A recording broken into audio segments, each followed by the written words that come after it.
yang yang hakikatnya adalah kaum berdosa yang mengharapkan pengampunan Allah dari doa jemaah semua.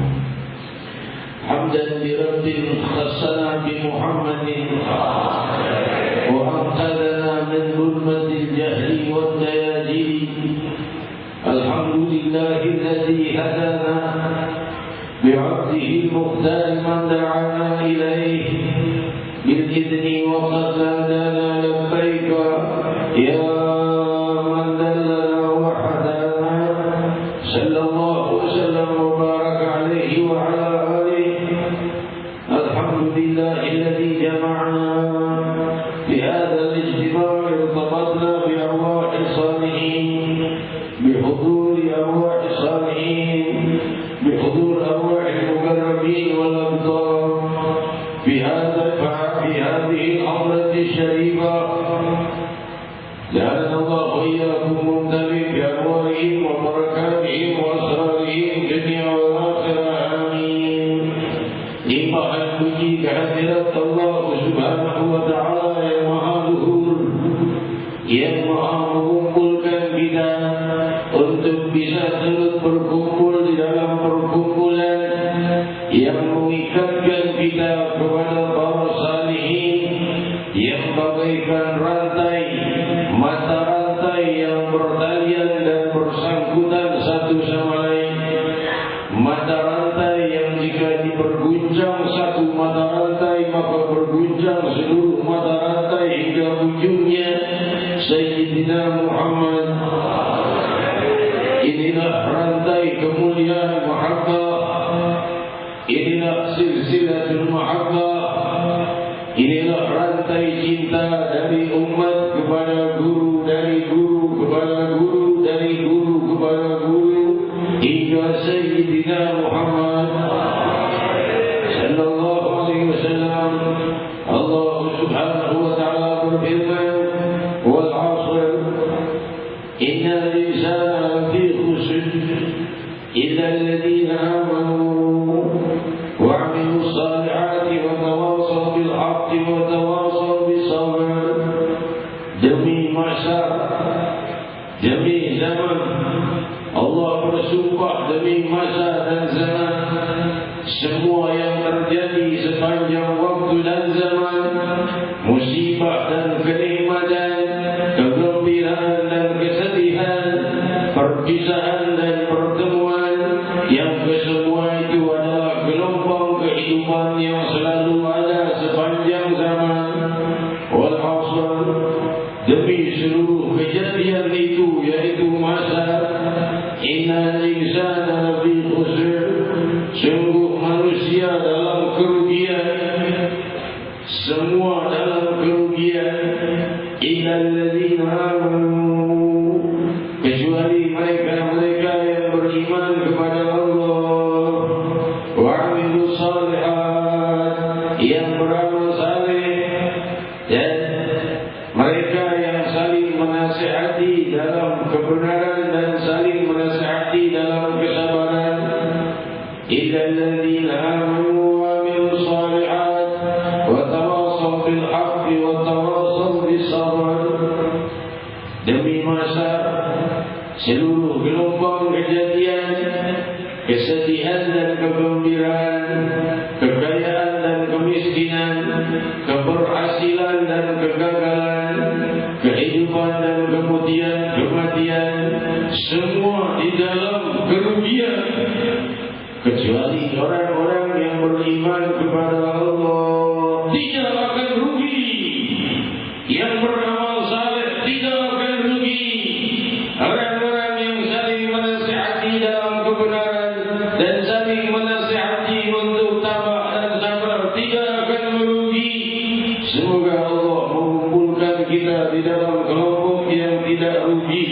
Demi sumpahnya Allah melewati masa, generasi ke generasi, melewati permukaan bumi dalam kehidupan, di antara mereka yang merugi dan di antara mereka yang beruntung. Pastikan wahai Allah nama-nama kami dalam kelompok orang-orang yang beruntung, bukan merugi di dunia dan akhirat ya Allah. innaka mayyitun wa innahum mayyitun. Sungguh engkau wahai Muhammad akan wafat dan semua mereka pun akan wafat, yaitu seluruh manusia. Innaka mayyitun wa innahum mayyitun. Wahai Muhammad, kau pasti akan menemui kewafatan dan mereka pun akan menemui kewafatan. Beruntung mereka yang wafat di dalam husnul khatimah, merugi mereka yang wafat di dalam su'ul khatimah. Kehadiranku dan kalian di malam ini menuntun kita kepada husnul khatimah, menjauhkan kita dari su'ul khatimah. Husnul khatimah adalah wafat dalam keluhuran, su'ul khatimah adalah wafat dalam kehinaan dan kegelapan. Pastikan seluruh nama kami semua yang hadir akan wafat dalam husnul khatimah. Ya Allah.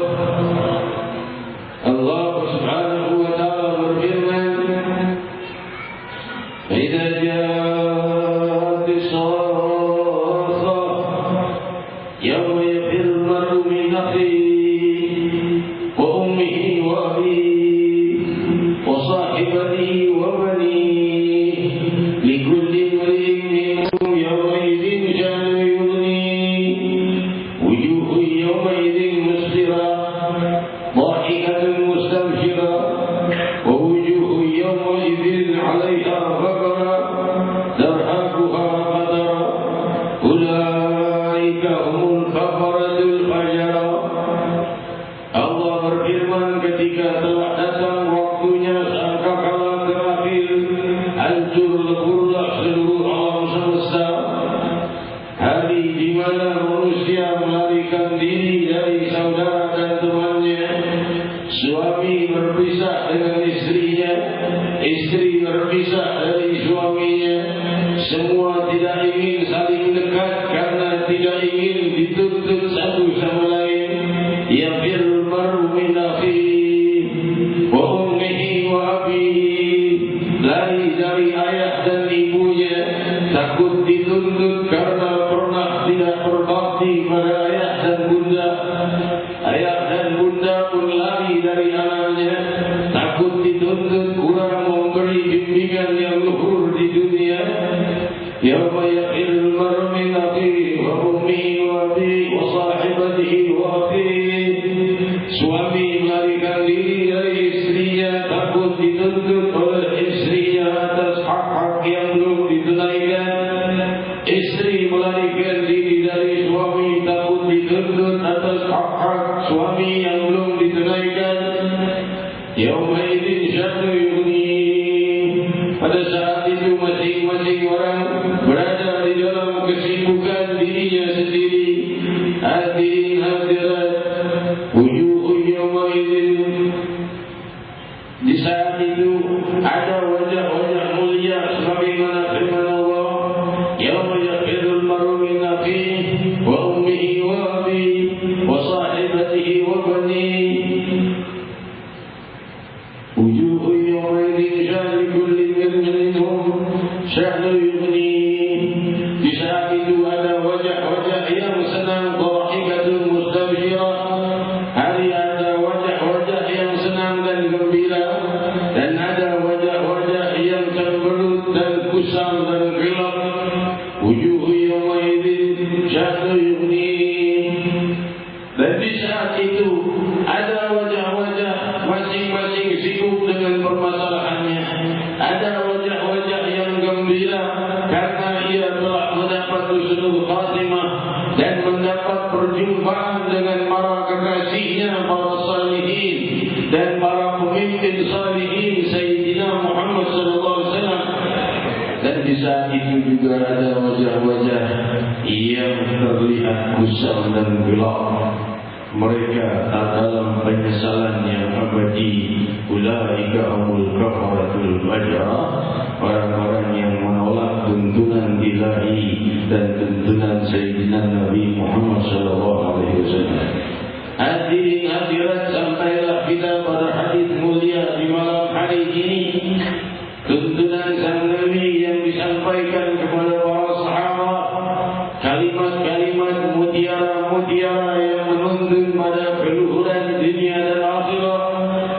para sahabat mendengarnya dan menyampaikannya pada tabi'in. Demikian dari sanubari kepada lisannya, dari lisan kepada telinga murid-muridnya, dan demikian dari zaman ke zaman sampailah kepada kita kalimat-kalimat yang keluar dari lisan Sayyidina Muhammad sallallahu alaihi wasallam. Seraya bersabda diriwayatkan dalam Sahih Bukhari, "Inna dina yusr." Sungguh agama ini adalah kemudahan, kemudahan yang membawa kemudahan pula. Wala yushadda dina illa ghalabahu. Tiada orang yang memaksakan dirinya kecuali ia akan hancur sendiri dan akan kalah sendiri oleh keinginannya yang berlebihan. Rasul Al-Imam Ibn Hajar Al-Asqalani dalam Fathul Bari bisyarah Sahih Al-Bukhari mensyarahkan makna kalimat ini bahawa wala yushadda dina illa ghalabahu.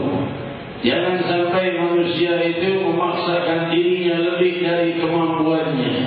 Wasaddidu, maka benahilah diri kita dari segala hal-hal yang kurang, sempurnakan semampunya dan jangan paksakan diri lebih dari kemampuan. Berkata Hujjatul Islam wa Barakatul Anam Al-Imam Ibn Hajar Al-Asqalani di dalam Fathul Bari bisyarah Sahih Al-Bukhari, makna kalimat wasaddidu ini adalah jangan sampai kita mengutamakan hal-hal yang sunnah hingga membuat hal yang fardu tertinggalkan. Misalnya, seorang yang mempunyai semangat besar untuk melakukan salat tahajud, ia lakukan mulai tengah malam sampai dekat subuh sudah kelelahan karena berjam-jam melakukan salat tahajud ingin mengikuti sunnah. Akhirnya sebelum adzan subuh ia tergeletak tidur dan dia lewatkan salat subuh yang fardunya sampai terbitnya matahari. Ini yang disebut wasaddidu, yaitu at-tawassut bil a'mal. Demikian dikatakan oleh Imam Ibn Hajar di dalam Fathul Bari, yaitu jangan berlebih-lebihan, jangan pula kekurangan. Sudah kita jarang banyak beribadah yang sunnah, dengan hadis ini sudah jangan paksakan diri. Kita memaksakan diri kita terus berbuat dosa. Kapan kita berusaha membenahi diri kita untuk mendapat pahala dan ibadah? Kadang-kadang kita tidak ingin buat dosa, tapi terus diri kita memaksakan lebih dari kemampuan untuk berbuat dosa. Bagaimana dengan mendekat kepada Allah? Dan Rasul sallallahu alaihi wasallam meneruskan firman-Nya, waqaribu. Yaitu berkata Imam Ibn Hajar Al-Asqalani dalam Fathul Bari, makna kalimat ini adalah illam tastati'u an ta'khudha fil akmal fataqarrabu ila alladhi aqrab ilayhi. Atau kama qala, kalau kau tidak mampu untuk beramal satu amal yang ingin kau lakukan sebagaimana orang-orang mulia yang kau jadikan panutan, maka dekatkan kepada amal itu walaupun tidak sepertinya. Kita dengar Rasulullah SAW salat malam sampai bengkak kaki. Kita tidak mampu itu, paling tidak kita mengikuti beliau salat malam walaupun beberapa menit semampu kita. Demikian pula amalan saleh lainnya. Kalau tidak mampu yang sempurna, yang terbaik, maka dekatkan semampu kita kepada yang paling baik menurut kemampuan kita. Wa abshiru.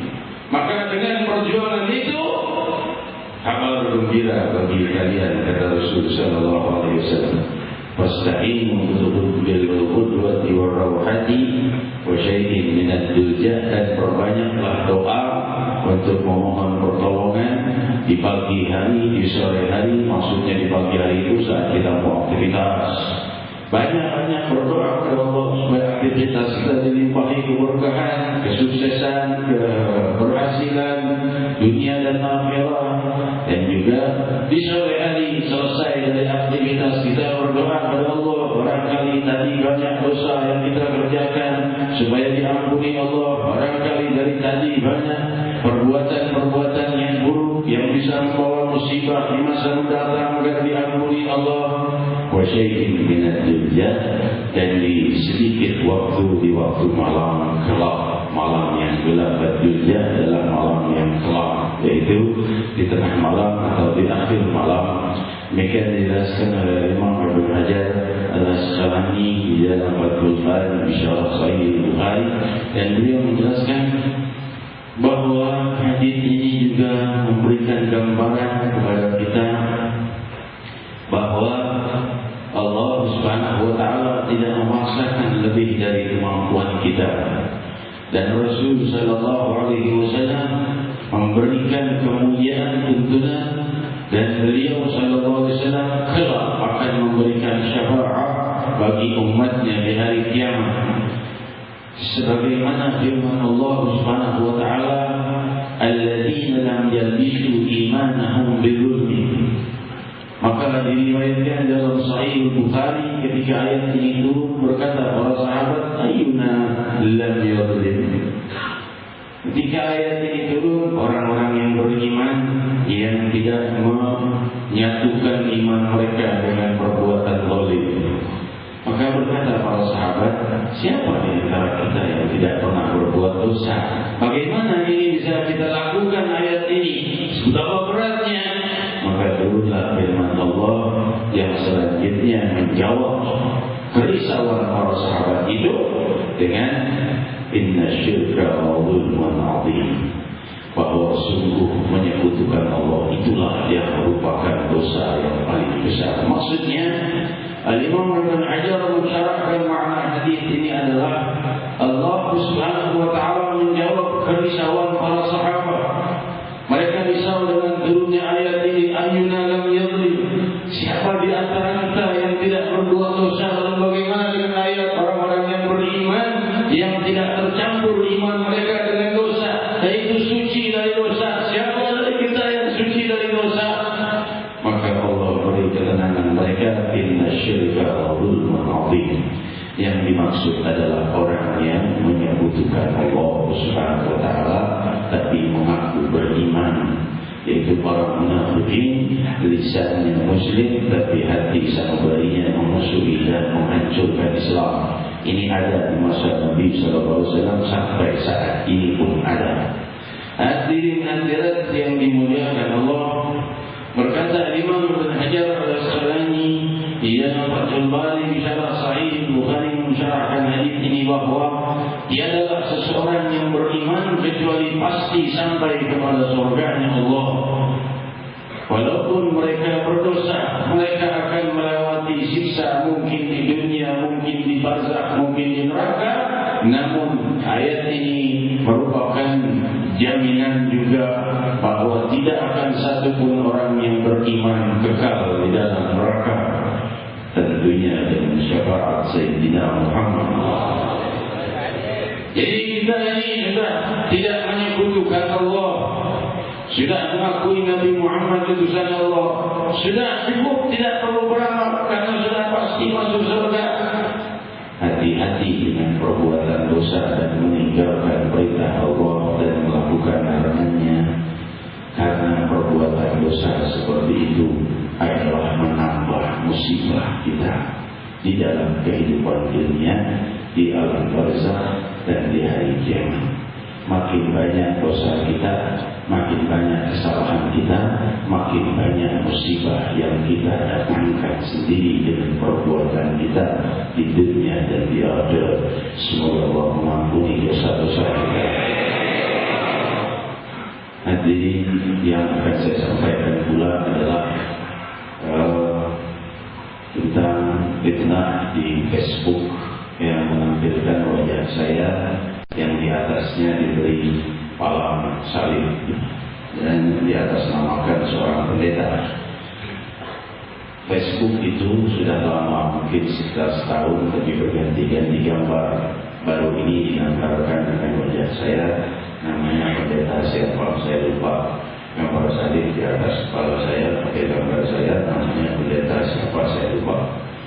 Kabar sudah disampaikan pada karena kerisauan saya, sebagaimana yang saya sampaikan pada jamaah, bahwa jangan ada satupun yang bertindak anarkis. Saya sudah memaafkannya dan kita berharap dia yang berusaha memerangi Rasul diberi hidayah oleh Allah Subhanahu wa taala hingga dia berjuang untuk membela Rasulullah sallallahu alaihi wasallam. Amin Allahumma amin. Namun kerisauan saya adalah ini adalah awal dari satu keinginan untuk adu domba antara umat beragama, memancing kemarahan jemaah Majelis Rasulullah SAW untuk memerangi kaum non-muslim yaitu Nasrani. Ini yang dipancing oleh mereka. Barangkali pembuatnya bukan seorang pendeta. Besar firasat saya bukan pendeta yang berbuat, karena mereka berbuat seperti itu bunuh diri namanya. Suatu hal yang sangat bodoh. Tapi ini adu domba antara kerukunan umat beragama. Saya percaya penuh seluruh hadirin Majelis Rasulullah SAW akan memahami apa yang saya sampaikan, bahwa tidak ada yang mengambil tindakan anarkis. Namun kerisauan saya adalah oknum-oknum pengadu domba memakai atribut Majelis Rasulullah, lalu membakar gereja, lalu oknum-oknum pengadu domba memakai kalung salib, memukuli jamaah Majelis Rasulullah, perang antar umat beragama dan banjir darah berdarah ini. Hadirin hadirat, oleh sebab itu kabar saya sampaikan kepada guru mulia Al-Muslim Al-Allamah Habib Umar bin Habib, dan beliau melihat sendiri daripada selebaran itu, Facebook itu diberikan untuk beliau, dan beliau mengatakan layak dulu tidak membawa mudarat, alhamdulillah rabbil alamin. Namun beliau memberikan instruksi, sampaikan kepada jemaah agar jelaskan tentang akhlak kita, budi pekerti kita antara umat beragama sangatlah mulia. Rasul sallallahu alaihi wasallam sangat menghormati dan dihormati oleh umat beragama. Tokoh-tokoh besar Kristen sangat memuliakan Sayyidina Muhammad sallallahu alaihi wasallam.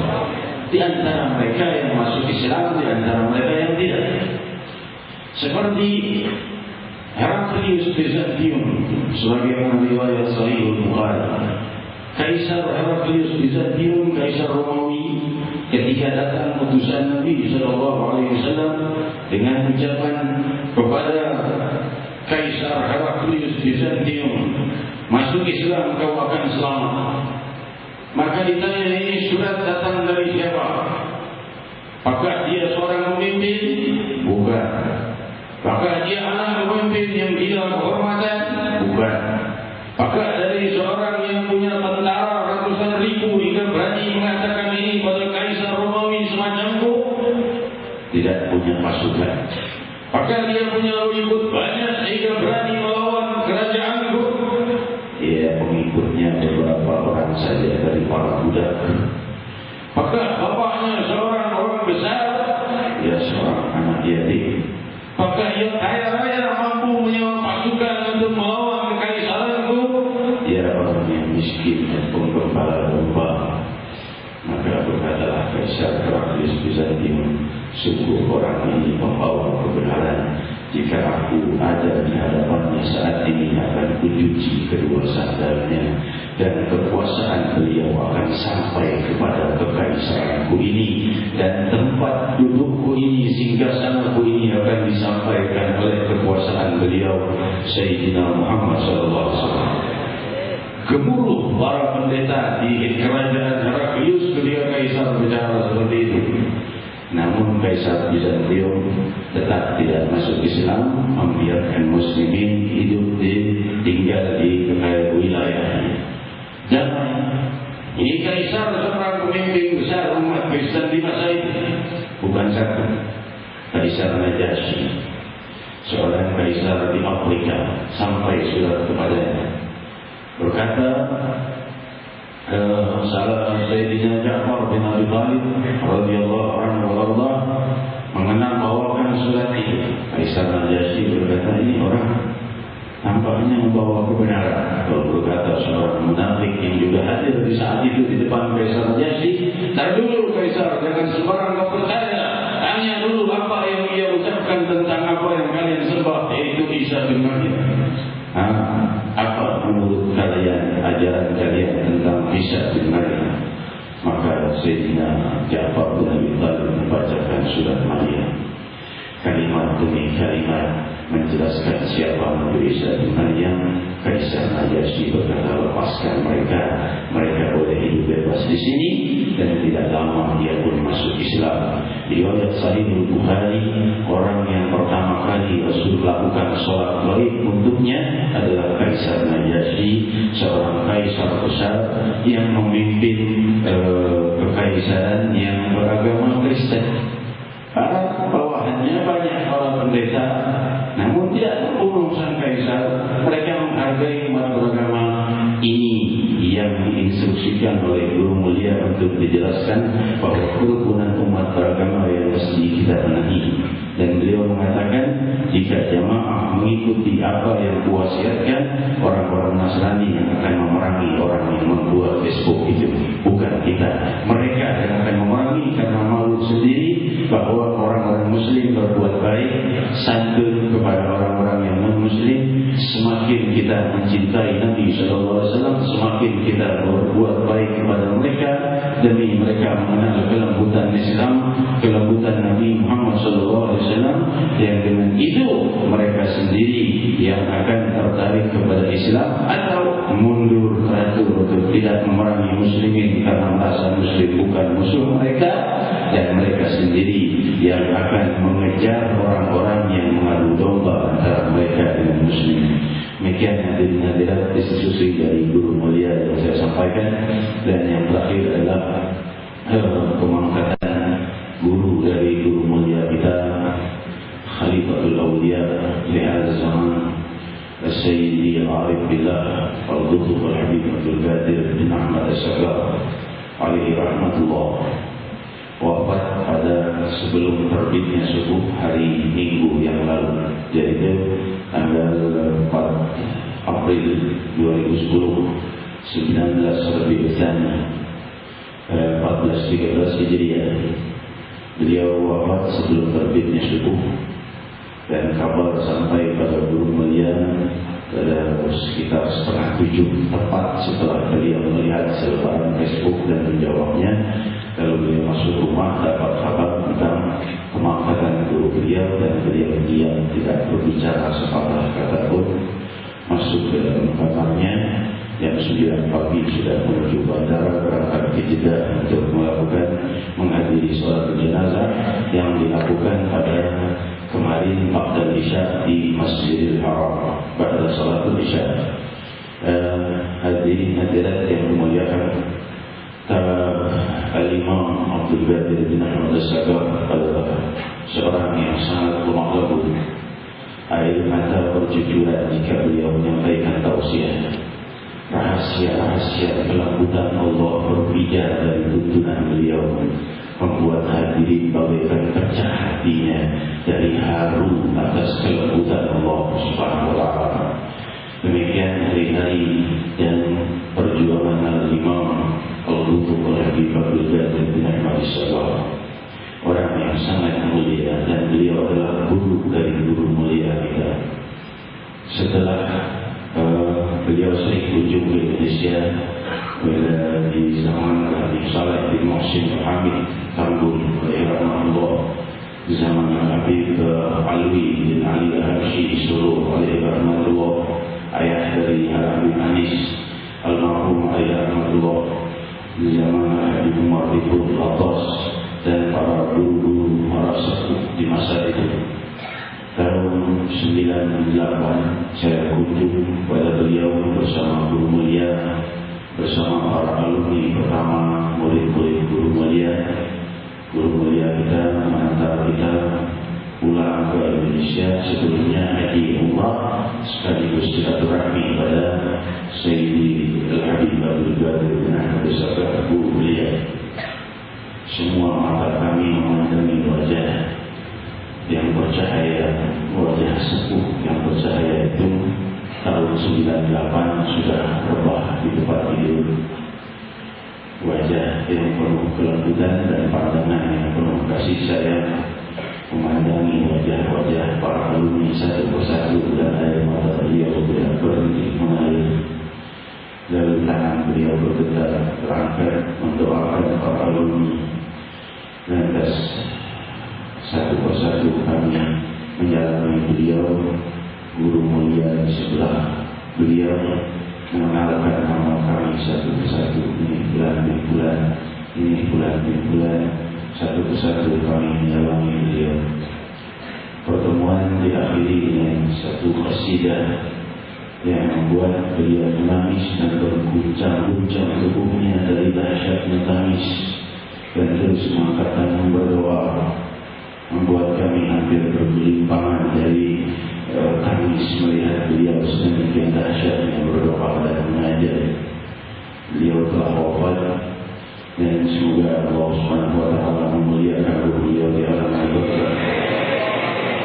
Dan semoga Allah Subhanahu wa taala menjadikan tanda wafatnya beliau sebelum terbitnya fajar, menandakan terbitnya fajar Fatah akan segera tiba, yaitu terbitnya kemakmuran dan tegaknya pagi Sayyidina Muhammad SAW di barat dan timur telah dekat waktunya. Amin, Allahumma amin. Dan kita juga berdoa kepada Allah, semoga Allah Subhanahu wa taala memuliakan para dai Allah di barat dan timur dan melimpahkan kemudahan dalam perjuangannya. Dan semoga Allah Subhanahu wa taala melimpahkan kemuliaan, keluhuran dan kedamaian bagi para pecinta Rasulullah sallallahu alaihi wasallam. Dan semoga Allah melimpahkan hidayah di barat dan timur bagi mereka yang masih menyembah selain Allah. Dan semoga Allah Subhanahu wa taala segera memberikan, semoga Allah Subhanahu wa taala tidak menjadikan wafatnya Al-Habib Abdul Qadir bin Ahmad As-Sakaf sebagai musibah bagi kita. Semoga Allah menjadikan kejadian ini, wahai Allah, hiburlah kami karena kesedihan ini, hiburlah kami dengan munculnya Khalifah baru yang memimpin kedamaian di barat dan timur, ya Rabbi ya Rahim.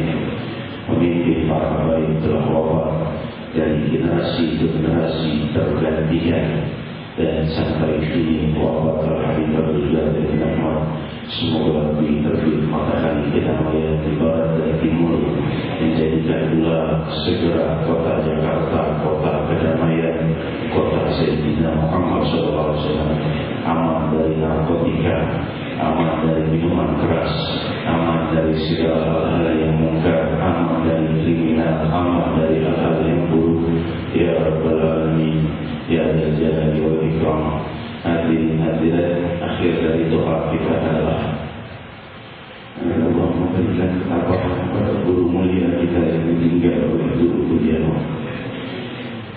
Betapa sedihnya ditinggal sang guru. Beliau dalam perjuangan dakwah yang demikian berat. Walaupun Sayyidina Habib Abdul Qadir telah rebah, tidak bergerak saat itu, hanya di tempat tidur. Dari tahun 98, sudah 12 tahun yang lalu, sudah begitu keadaannya, namun ruh beliau tetap dalam mendoakan para umat, mendukung dakwah para pecinta Rasul sallallahu alaihi wasallam. Namun kini beliau telah wafat. Betapa berat dan sedihnya guru mulia kita. Semoga Allah memberikan ketabahan dan ketenangan kepada guru mulia kita, membawa beban yang sangat berat di dalam dakwahnya, ditinggal pula oleh guru beliau. Baru saja kembali dari perjalanan dakwah yang panjang di Indonesia, di Eropa, di Afrika. Baru saja kembali beberapa hari istirahat, sudah ditinggal mangkat oleh guru tercintanya. Sungguh kesedihan beliau yang memberatkan kita. Dan tidak senang beliau sedih. Rasanya diri ini kalau bisa sobek-sobek dan hancur lebur dan dilemparkan ke neraka, lebih baik dari kesedihan menimpa hati guru mulia kita yang kita cintai. Hadirin hadirat yang dimuliakan Allah, mari sama-sama kita melakukan tahlil, kemudian salat jenazah untuk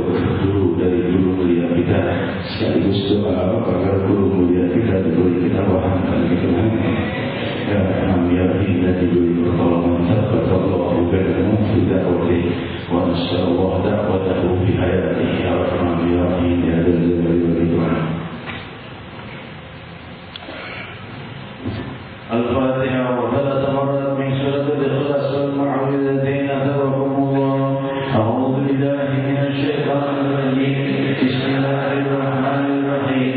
الحمد لله رب العالمين الرحمن الرحيم مالك يوم الدين إياك نعبد وإياك نستعين اهدنا الصراط المستقيم صراط الذين أنعمت عليهم غير المغضوب عليهم ولا الضالين آمين. بسم الله الرحمن الرحيم. قل هو الله أحد الله الصمد لم يلد ولم يولد ولم يكن له كفوا أحد. بسم الله الرحمن الرحيم. قل هو الله أحد الله الصمد لم يلد ولم يولد ولم يكن له كفوا أحد. بسم الله الرحمن الرحيم. قل هو الله أحد الله الصمد لم يلد ولم يولد ولم يكن له كفوا أحد. الله أكبر لا إله إلا الله والله أكبر. بسم الله الرحمن الرحيم.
Takbir yang pertama baca surat Fatihah dan boleh surat yang pendek diteruskan. Setelah takbir yang kedua baca salawat kepada Nabi Sallallahu Alaihi Wasallam. Pada takbir yang ketiga baca doa untuk pengampunan kepada almarhum, yaitu Allah Alaihi Wasallam sampai akhir. Maka setelah keempat boleh doa apa saja untuk kita dan untuk muslimah. Hadirin yang dimuliakan Allah. الصلاة على المرحوم والمغفور له السيد الحبيب عبد القادر بن أحمد الزكار عليه رحمة الله جميعا أيها المسلمين رحمكم الله.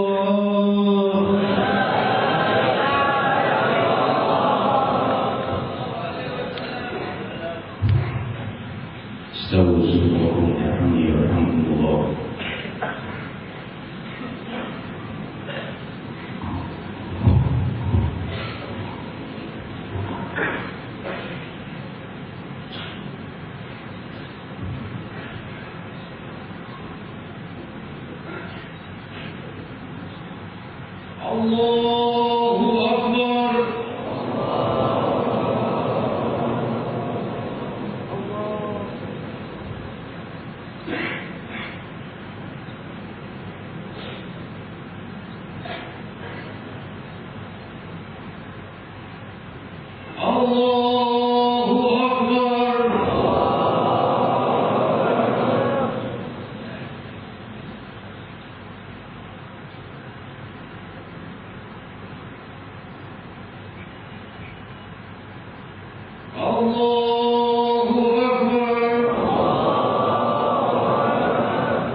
يا ربنا يا مجيد